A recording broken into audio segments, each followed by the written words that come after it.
Hello and welcome to the Climbing Daily Wednesday news show. Today we've got 8 C+ boulders, a potential 9B and an outrageous Freesolo. So an exciting week. Yes, a bit too exciting maybe. Just shaking with adrenaline or coffee? What's going on? No, I mean a lot of good news and a lot of hard boulders and things, but Freesolo, it is scary. Before we start, can you please subscribe to the channel, hit that button, say hello to us, leave a comment, do something like that, and also check out our new threads. We have been Terry just hitting the camera there. We've been Arc'teryx up. We've got a new order. I'm wearing a snazzy new jumper. You got a new tee. I'm got a men's t-shirt in S. Right. Why men's? I don't know. It's comfy. Okay. Got space to move and baggy climb. It up. Just like the baggy look. Right, my story first. Now, Manu Cornu is one of the biggest personalities, both on the comp scene and outdoor climbing, and he might have just done an 8 C+. Manu Cornu has climbed Le Pilar du Désert à 6 in Fontainebleau, France. This was reported by 8a.nu and it's on Manu's Instagram. It adds an 8B+ start to an established 8A+ stand start, with 4 moves with the hands. There does seem to be a little debate about the grade, with Manu and 4 other climbers thinking it's probably 8 C+, but the anonymous first ascensionist thinking it could actually be 8C. We gave Manu a ring to find out more. I did the second attempt of Le Pilar du Désert à 6.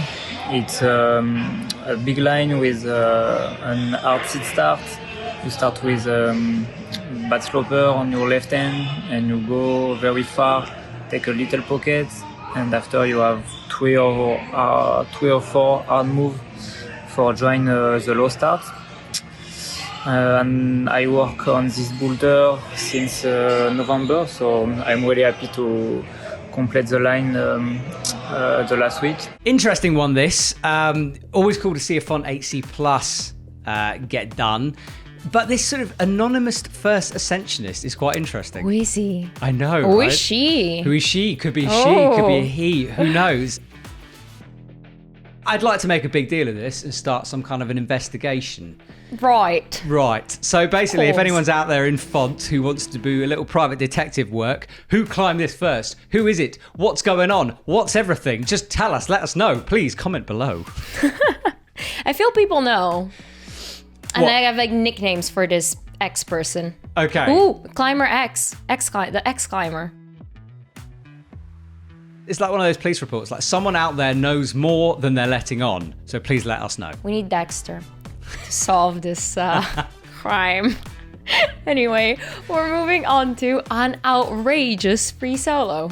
As reported on planetmountain.com, at the age of 52, Italian climber Alfredo Weber has made a Freesolo ascent of Panem et Circenses. The route is 50 meters high and the grade should be around 8C. He first climbed this route in 2018. After 2 years of specific mental and physical preparation, he went back with 2 crash pads and Freesoloed it. The climb is situated at Muro di Pizzarra, close to Arco, and it's a slightly overhanging limestone rock with shallow pockets, tiny crimps, which require a hyper-technical style of climbing. So I think this is insane, but little disclaimer, kids, adults, don't try this at home. Yeah, be a professional idiot before being an actual idiot at home. Look, this is a weird one. Free soloing sport climbs, Yes. right? It's not totally new. Like Nope. Dave McLeod. Dave and Alex Huber used to do it a lot and did get up to that grade of like 8C, 8B+. Anyway, super hard. I honestly think the grade doesn't matter at that point. Like anything above 5A, it's not soloable. I have a feeling that there is a difference between 6A solos and 8B+ solos. Still, it's like the bolts are there. Yeah. Look, I'll be honest, right? I find this a bit of a weird one because I understand soloing the mountains, soloing trad routes. Like if it's a super hard trad route, often it doesn't have gear in it anyway, right? So you could argue that like, what's the difference? I know not all trad routes are like Trad that, but heads. you know, it's something about like soloing a sort of manipulated route. Like someone's put bolts in to make it safe, and then someone is ignoring those bolts and climbing up it. It kind of blows my mind in a different way. So I don't get why you'd want to do it. I don't know. I honestly think it doesn't matter, because like he has his own motivation. He was definitely psyched and trained for it, and made it. So Yeah. Congratulations. I mean, don't get me wrong. I'm not saying it isn't amazing. Like, it's amazing. There's no way I could have the headspace to do anything like that. I just why, why? But I don't know. Why? Comment below. Let us know what you think. Free soloing sport routes. Should that be a thing? Should it not be a thing? Who knows? I've got some bouldering news now, and we're heading over to Switzerland.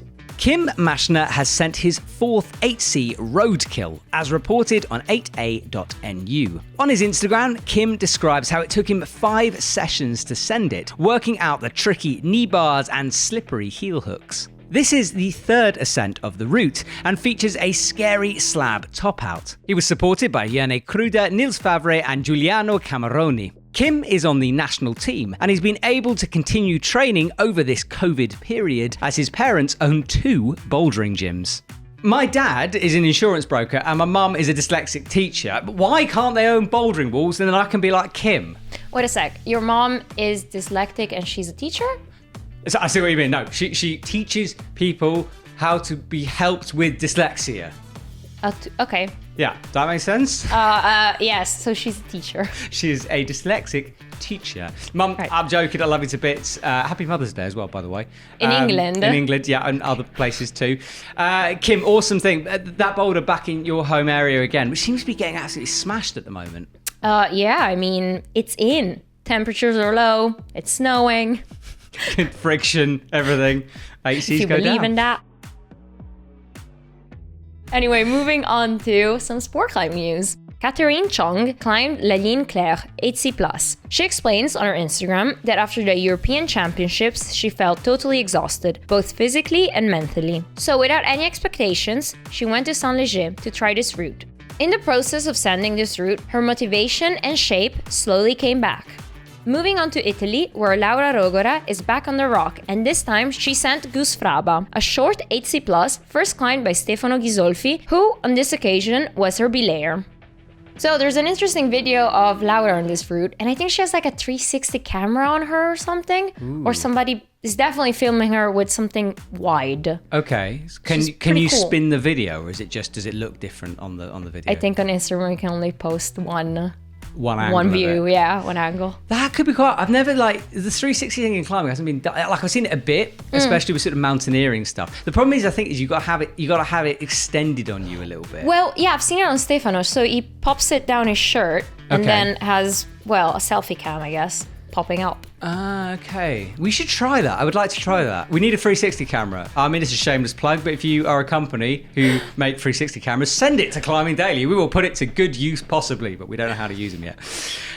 Right, Patagonia now. And Sean Villanueva Udriskel has been living in Patagonia for the last year. He's already put up one of the most crazy solos we've ever seen, and he's just nabbed another first ascent. Sean Villanueva and American climber Jonathan Griffin have made the first ascent of La Chaltenize, a 500-meter crack climb graded at 7A. The route follows an enormous off-width, as reported by Planet Mountain. They led the route on site using no pitons, and due to the large size of the crack and them only having 2 size 6 camelots, they had to run out huge pitches without any gear. They rested briefly at the top before descending. They've named the climb after the town they've been living in for the last year. So Sean Villanueva continuing his Patagonia odyssey at this point. Do you think he's ever going to come home? I think he shouldn't. I think he should stay there, write the ultimate Patagonia guidebook. And I mean, there's so much rock left. So, first ascents. You're so right. I've got this image of him sort of being there for years, sitting there under some kind of cave with a massive beard, playing his tin whistle. Yeah, perhaps sketching in his guidebook. Sean, if you're listening, are you up to that? Is that what's happening? Maybe it's time to come back to Europe. I don't know. Who knows? Good luck. Moving on to some more sport climbing news with the 9A roundup. As reported on 8a.nu, Mikal Mikusinek made the first ascent of Chiroptera 9A+, which took him about 50 tries to climb it. He actually broke a hold and then glued it back on, and he explains that now it's a mono. It's slightly smaller, so it's doable only with a thin middle finger or with a ring finger, like he did. Davide Picco ascent Omen Nomen, a 9A in Padaro Arco. It took him a while since the weather didn't play ball, and then he fell about 10 times in front of the top hold. But last week he put it all together, making it his 6th 9A send. Jonathan Segrist made the first ascent of Big Bursa in Texas. The route requires some reachy moves for Jonathan, and he proposed a grade of 9A/plus or just hard 9A. Let's hear more from Jonathan. Matt, Hugo, what's up, you guys? So anyways, I'm here in Vegas. I just got back from an awesome trip to Texas. As it turns out, there's quite a bit of awesome limestone in central Texas, in the hill country right around Austin. And Austin is a super, super cool city. So I was there for about a month doing a bunch of climbing and also experienced this insane storm. It was like record for Texas. They had freezing conditions for over a week. There was like single-digit Fahrenheit days back to back to back and tons of snow and like totally bonkers storm for Texas. I actually left during that period. There was no climbing to be had. I went to Colorado and it was even colder there, but I got a few things done. So I had this cool project that a good friend of mine, Clayton Reagan, had bolted, this super steep, muscly climb, only like 40 feet long, but definitely really, really steep and like a lot of hard pulling and squeezing and stuff. It felt like a really good challenge for me, seeing how little I go bouldering. It felt basically like going bouldering. And now I'm hoping that all that translates into a few more projects I have here in the next few months. And then this summer and this fall, fingers crossed, I can get back to Europe, get back to Canada, get back to some other places internationally. So hope to see you guys in person soon. But I'm making the best out of being in the US for a really long time and being here at home in Vegas. So yeah, I'm psyched still. Great to hear from you guys and hope to see you soon. Thank you, Jonathan, for sending us the clip, and I gotta say sorry for butchering some names. So I butcher them all the time. It's part of my thing. Oof. If you butcher enough names, you just get known as that's what you do. I know, but I try to get them right. And then at least this week there were no German names, but usually I'm just like, how do you say this? I know. Welcome to my world. Now, I've got some potential 9B news. In fact, I really want it to be 9B news because I want to stick it on that counter.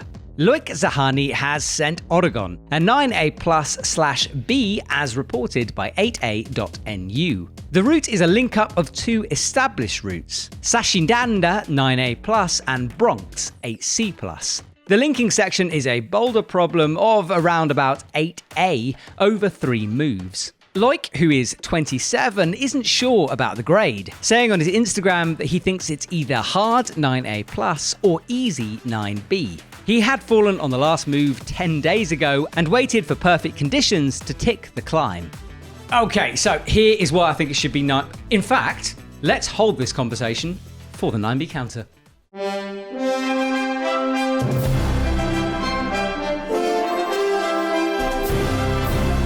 Okay, here's the reasons why I think it should be 9B. Number 1, because we haven't had one yet this year, and I'm desperate to add one to the counter. Number 2, how can it be 9A+ if you've got a 9A+ into an 8C+? Like, 9A+ plus 8C+ should not be still 9A+. Maybe you just found it easy. It doesn't matter. It doesn't matter. The maths, and I'm not a math expert, but how can you have one thing and then you add something to the thing and then it's the same thing? Surely it's 9B. Surely. Come on. Agree with me. Fun fact, fact check actually. Right. Stefano climbed 9B this year. 9B+ actually. Did he? Why haven't you put it on the counter? Airborne. Yeah, it is on the counter. Flash the counters.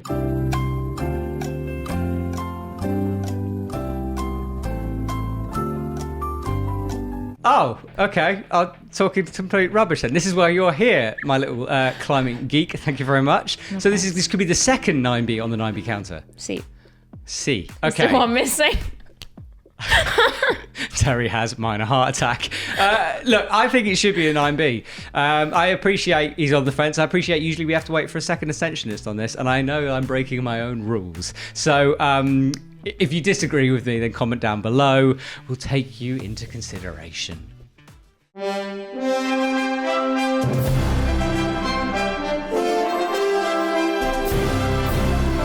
shop stuff now. Terry T, what have you got for us?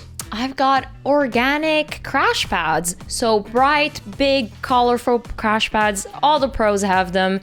They're absolutely stunning and safe to land on. So yes, organic crash pads are back in stock.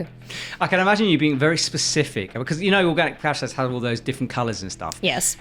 You're a style guru. I'm gonna say they're quilted, so they're not that easy to make actually. Like it's like stripes are easy to like sew and stuff, but as soon as you put it like in a shape or something, they're kind of complicated. So that's why I like them, because they're complicated. Just imagine you being so demanding, just bringing them up and being like, "Listen, I want red, yellow, green, blue." Yeah, it'd be terrifying. I wouldn't want to be if somebody wants to pop the phone number below, I wouldn't mind ordering one. I'm talking about Patagonia. There's a new collection now available in the EpicTV shop. So go and check them out because, you know, new styles, new colors, new cuts, new clothes. So that's all linked down below in the EpicTV shop. And while you're there, just scan around the shop and look for a bargain because we do some cool discounts. Content couch time. I'm always looking towards somebody who's not here anymore. There's no one here anymore. It used to be Flo, it used to be Hugo. It's just you and me, but it doesn't matter. We're selling it. Now, we went to the Ekran Ice Festival a couple of weeks ago, and I got taught how to move on ice. Because, look, I've done like instructional ice climbing videos before, but I've never really thought about the movement. I thought about the gear, how to hit the ice ice axe thing into the into your face, into my face. But I never thought about movement. So I got some expert instruction from Lise, who is a guide athlete. Let's roll the clip.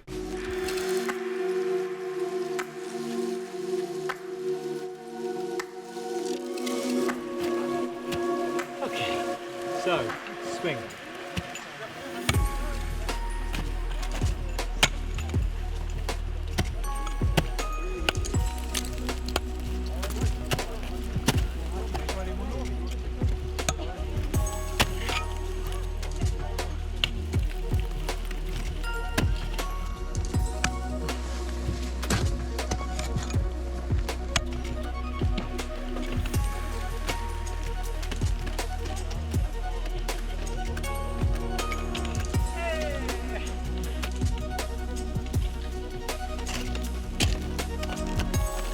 Cool. So what's the best tip you've learned on this trip?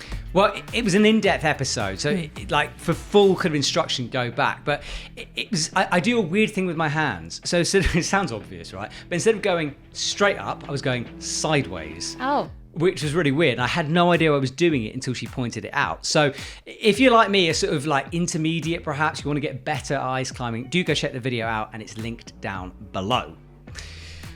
Comment of the week. Yes. Are you going to sing?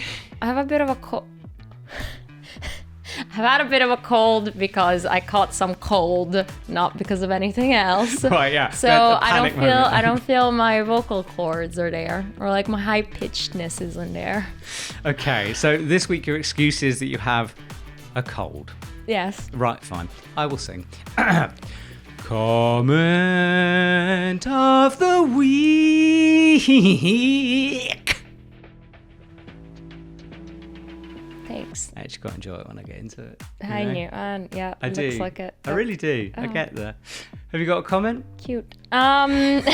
Yes, from Jason. Actually, my computer died, so I'm trying to do this off the top. Oh no, there we go.